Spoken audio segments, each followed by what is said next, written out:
പാർവതിയുടെയും ജയറാമിൻ്റെയും മകൻ കാളിദാസൻ്റെ വിവാഹം ഭംഗിയായി നടന്നെങ്കിലും അതിന് എതിർപ്പുകൾ ഏറെയായിരുന്നു. ഇതേക്കുറിച്ചാണ് ഇന്നത്തെ വീഡിയോ. ഫിലിമി പ്രസിലേക്ക് എല്ലാവർക്കും സ്വാഗതം.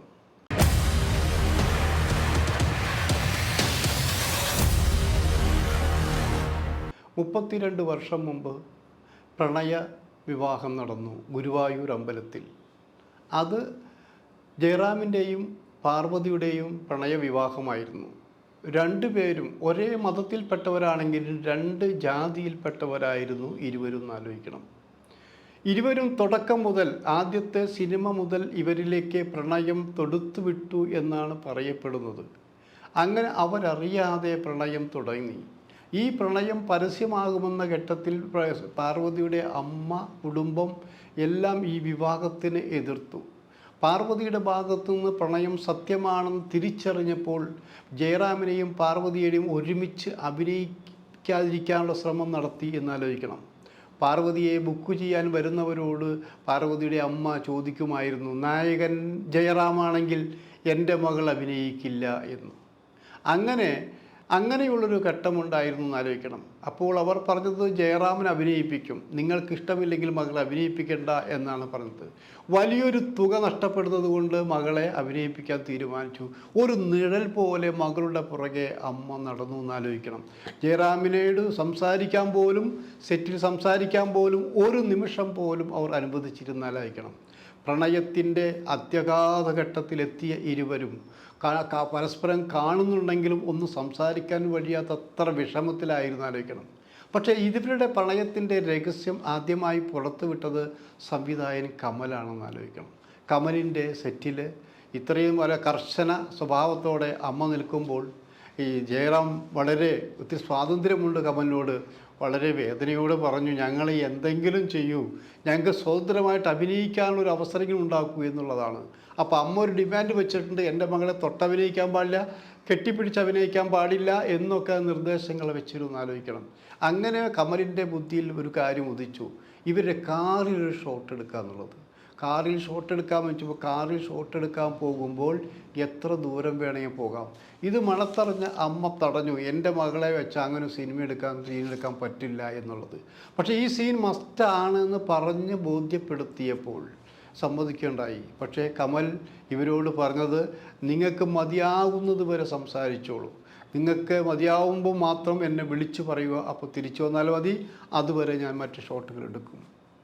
ഈ വാർത്തകളെല്ലാം വളരെ സത്യസന്ധമായി ഞങ്ങൾ കൊടുത്തിരുന്നു എന്നുള്ളതാണ്. ഞങ്ങളുടെ പ്രസിദ്ധീകരണത്തിൽ വളരെ പ്രാധാന്യത്തോടെ കൊടുത്തിരുന്നാലേക്കണം. അതിനൊക്കെ നിഷേധക്കുറിപ്പുമായി അമ്മയും വന്നിരുന്നു. പക്ഷെ അമ്മ നിഷേധക്കുറിപ്പ് കൊണ്ടെന്നെങ്കിലും പാർവതിയോ ജയറാമോ തങ്ങളുടെ പ്രണയം നിഷേധിച്ചിരുന്നില്ല എന്നുള്ളതാണ്.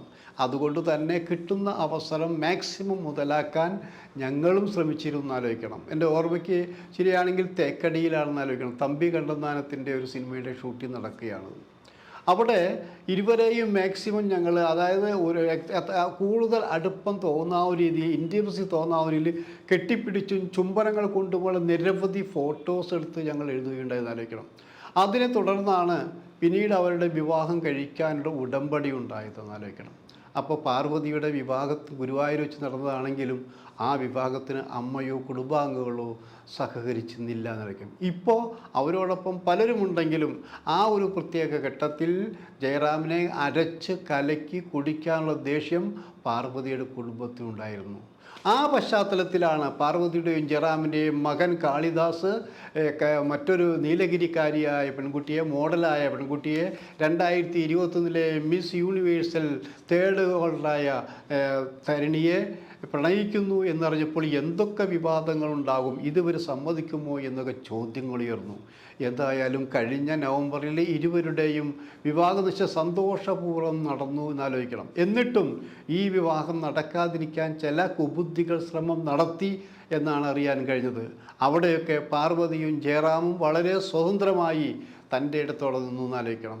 കാളിദാസൻ്റെ പ്രണയം വിവാഹം മാത്രമല്ല, തങ്ങളുടെ മകളുടെയും പ്രണയവിവാഹമായിരുന്നു, അതും മുമ്പ് കഴിഞ്ഞു ആലോചിക്കണം. അങ്ങനെ തങ്ങൾക്ക് നിഷേധിക്കപ്പെട്ട പ്രണയം തങ്ങളുടെ മക്കളിലൂടെ വളരെ സജീവമായി പ്രണയവിവാഹം നടത്തി കൊടുക്കാനുള്ള തീരുമാനത്തിലായിരുന്നു പാർവതിയും ജയറാം എന്നാലോചിക്കണം. കഴിഞ്ഞ ദിവസങ്ങളിലായി ജയറാം പാർവതിയുടെ മകൻ്റെ കാളിദാസൻ്റെ വിവാഹം അവരെ നടന്ന അതേ ഹാളിൽ, അതേ സ്ഥലത്ത്, അവിടെ കല്യാണത്തിന് പല വേദികളുണ്ട്, അതേ വേദിയിൽ തന്നെ ഇവരുടെ വിവാഹവും നടന്നു എന്നാലോചിക്കണം. ധാരാളം പേര് പങ്കെടുത്തിരുന്നു. കാരണം ഭക്തജനങ്ങൾക്ക് ബുദ്ധിമുട്ടുണ്ടാകുന്ന തരത്തിലുള്ള ജനക്കൂട്ടമാണ് വന്നിരുന്നായിരിക്കണം. ആ ചെറുപ്പക്കാർ ഇതെല്ലാം കണ്ടറിഞ്ഞുകൊണ്ട് ഇങ്ങനൊരു തടസ്സം നേരിട്ടതിൽ ക്ഷമ ചോദിക്കുകയും ചെയ്തു എന്നാലോചിക്കണം. ഇത് അടുത്ത് കഴിഞ്ഞൊരു വിവാഹത്തിൻ്റെ കാര്യമാണെന്ന് ആലോചിക്കണം. നമ്മളിത് പറയാൻ കാരണം വെറുതെ ഇഷ്ടപ്പെടുന്നവരെ തമ്മിൽ മാറ്റി നിർത്തുക, അത് ജാതിയുടെയും മതത്തിൻ്റെയും പണത്തിൻ്റെ പേരെയും മാറ്റി നിർത്തുക, അങ്ങനെ ചില പിടിവാശിക്കാരായ അച്ഛനമ്മമാർ ഈ നാട്ടിലുണ്ടെന്ന് ആലോചിക്കണം. ചിലരാണെങ്കിൽ മകളെ പ്രേമിച്ച കുറ്റത്തിന് അവരെ പ്രേമിച്ച ചെറുപ്പക്കാരനെ വെട്ടി നുറുക്കി കൊന്ന കഥകളും നമുക്കറിയാവുന്നതായിരിക്കും. അങ്ങനെ ഒരു വല്ലാത്തൊരു അന്തരീക്ഷത്തിലുള്ള ജീവിക്കുന്നവരാണ് നമുക്കിടയിലുള്ളവർ. അപ്പോൾ ചോദിക്കും, പ്രണയ വിവാഹങ്ങളെല്ലാം ശരിയായി നടന്നിട്ടുണ്ടോ എന്നുള്ളത്. എല്ലാ വിവാഹങ്ങൾക്കും പ്രശ്നങ്ങളുണ്ടായിട്ടുണ്ട്.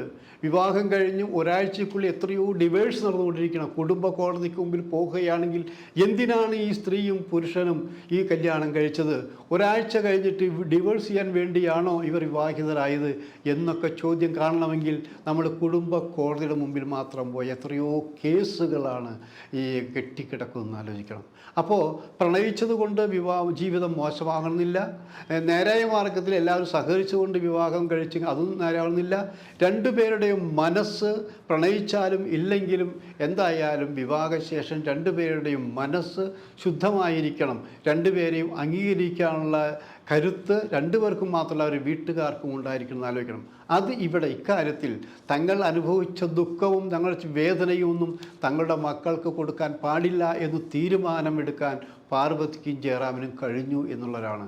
അവരെക്കുറിച്ച് നമ്മൾ എന്തെല്ലാം കുറ്റങ്ങൾ പറഞ്ഞാലും ഈ ഒരു കാര്യത്തിൽ ഒരു വീക്ഷണം, ഒരു നല്ല വീക്ഷണം രണ്ട് മക്കളുടെയും കാര്യത്തിൽ പാർവതിക്കും ജയറാമിനും ഉണ്ടായി എന്നുള്ളതാണ്. ഇത് പറഞ്ഞു വരുന്നത് എന്താണ്? നമ്മൾ പ്രണയം അത്ര നിസ്സാര കാര്യമൊന്നുമല്ല. പ്രണയിക്കുന്നവർക്ക് ജാതിയും മതവുമില്ല എന്നാലോചിക്കണം. നമ്മളിവിടെ ഒരു വലിയ മഹാൻ എനിക്ക് തോന്നുന്നു ആചാര്യ രജനീഷാണ് പറഞ്ഞിരിക്കുന്നത് ആലോചിക്കണം. നിങ്ങൾ എത്ര വലിയ ഭക്തരായിക്കോട്ടെ, നിങ്ങൾ എത്ര വലിയ ദൈവവിശ്വാസികളായിക്കോട്ടെ, നിങ്ങളെ 100% ദൈവവിശ്വാസിയാണ് എന്ന് പറയുമ്പോഴും വിവാഹശേഷം നിങ്ങൾ ദൈവത്തെ മറക്കുന്ന നിമിഷങ്ങളുണ്ട് എന്നാലോചിക്കണം. ആ മറക്കുന്ന നിമിഷം എന്താണെന്ന് ഞാൻ വ്യക്തമായി പറഞ്ഞില്ലെങ്കിലും എല്ലാവർക്കും വിവാഹം കഴിഞ്ഞ് എല്ലാവർക്കും അറിയാമെന്ന് ആലോചിക്കണം. അത്രമാത്രം പരിപാവനത്വം ആ ഒരു ബന്ധത്തിനുള്ളതെന്ന് ആലോചിക്കണം. ആ ബന്ധം ഇല്ലാതാക്കാനാണ് പലരും ശ്രമിക്കുന്നത്. ഇപ്പോൾ ഇവരും വിവാഹിതരായി. ഈ മറ്റേ തമിഴ്നാട്ടുകാരിയാണ് ഈ വധു. തമിഴ്നാട്ടിൽ ജനിച്ചു വളർന്ന ചെറുപ്പക്കാരാണ് മലയാളിയായ പാർവതിയുടെയും ജയറാമിനും കാളിദാസ് എന്നാലോചിക്കും. കാളിദാസ് വളരെ നല്ല മിടുക്കനായൊരു അഭിനേതാവായിരുന്നു. വിചാരിച്ചത് രക്ഷപ്പെട്ടു പോകാൻ കഴിഞ്ഞില്ല എന്നുള്ളത് ആലോചിക്കണം. രക്ഷപ്പെടാൻ കഴിഞ്ഞില്ലെങ്കിൽ കൂടി തനിക്ക് തൻ്റെ ഇഷ്ടത്തിനൊത്ത കലാകാരിയായ ഒരു വധുവിനെ തന്നെ കിട്ടിയതിൽ സന്തോഷമുണ്ടെന്ന് ആലോചിക്കണം. ജയറാം ഇരുവരെയും അപ്പുറവും ഇപ്പുറവും നിർത്തി പറഞ്ഞ ഒരേ ഒരു കാര്യമുണ്ട്: ഇവൻ എനിക്ക് മകനാണെങ്കിൽ ഇവൾ എനിക്ക് മരുമകളല്ല, മകളാണെന്നുള്ളതാണ്. രണ്ടുപേർക്കും ഞാൻ കൊടുക്കുന്നത് 100% മാർക്കാണ്. ഇവരുടെ ജീവിതം സന്തോഷമാകട്ടെ, ഇവർ സുഖമായി ജീവിക്കട്ടെ, ഇവരെ ശല്യം ചെയ്യാൻ ഞങ്ങളോ വീട്ടുകാരോ ആരും ഉണ്ടാകില്ല. ഇത് എൻ്റെ അഭിപ്രായം മാത്രമല്ല, മക്കളെ സ്നേഹിക്കുന്ന എല്ലാവർക്കും ഇതൊരു പാഠമായിരിക്കട്ടെ എന്നാണ് പറഞ്ഞത്. ഇതൊക്കെ ഇങ്ങനെ പറയുമ്പോഴും ഒരു കാര്യം പറഞ്ഞുകൊണ്ട് ഞാൻ അവസാനിപ്പിക്കുന്നു.